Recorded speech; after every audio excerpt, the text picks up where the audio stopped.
ধন্যবাদ গভর্নমেন্ট ফাউন্ডেশনকে। আসলে শুধু চর নয়, যেকোনো জায়গায় ভালো কাজ করতে পারলে নিজের কাছে ভালো লাগে।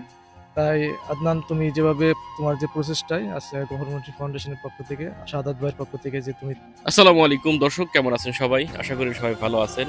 দর্শক, আপনারা দেখতে পাচ্ছেন এটি একটি হুইল চেয়ার। দর্শক, তো আসলে এই জিনিসটি পৌঁছে যাচ্ছে আব্দুল গফুর মুন্সি ফাউন্ডেশনের পক্ষ থেকে চর হরিরামপুর ইউনিয়নের ৩ নং ওয়ার্ডে, না ভাই?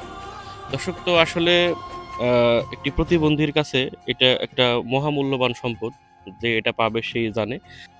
দর্শক, তো চর হরিরামপুর ইউনিয়নের শেখ খলিলের মেয়ের জন্য এটা আমরা পাঠিয়ে দিচ্ছি। তো এই যে আমাদের শামীম ভাইয়ের মাধ্যমে এটা চলে যাচ্ছে। তো আব্দুল গফুর মুন্সি ফাউন্ডেশনের পক্ষ থেকে এই জিনিসটা চলে যাচ্ছে চরে আর কি। তো আমাদের মাঝে আছেন শামীম ভাই। শামীম ভাইয়ের কাছে আমি একটু সাক্ষাৎকার নিব। তো ভাই, যে আপনার এলাকার একটা প্রতিবন্ধী এটা পাচ্ছে, আসলে আপনি নিজেই তারে পৌঁছে দিবেন, তো আসলে এই বিষয়টা কেমন লাগতেছে আপনার কাছে? ধন্যবাদ গভর্নমেন্ট ফাউন্ডেশনকে। আসলে শুধু চর নয়, যেকোনো জায়গায় ভালো কাজ করতে পারলে নিজের কাছে ভালো লাগে।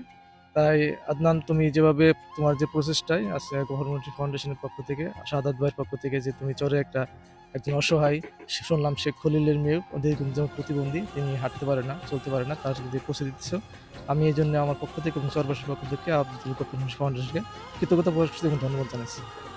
ধন্যবাদ ভাই। আসলে দর্শক, আমরা ভিডিও এখানে শেষ করব।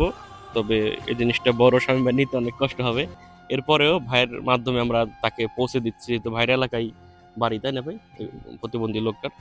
দর্শক, তো সবাই আব্দুল গফুর মুন্সি ফাউন্ডেশনের জন্য দোয়া করবেন এবং এই সংগঠনের যারা পরিচালক ৩ ভাই, সাদত ভাই, আশরাফ ভাই, সাইফুল ভাই, জন্য দোয়া করবেন। এরা যেন এরকম আরো অসংখ্য মানবিক কাজ করতে পারে। এবং আমরা যারা মানবিক কাজের সাথে যুক্ত আছি, আমাদের জন্য দোয়া করবেন। আল্লাহ যেন আমাদেরকে সুস্থ রাখে, ভালো রাখে। ভালো থাকবেন, সুস্থ থাকবেন। আসসালামু আলাইকুম।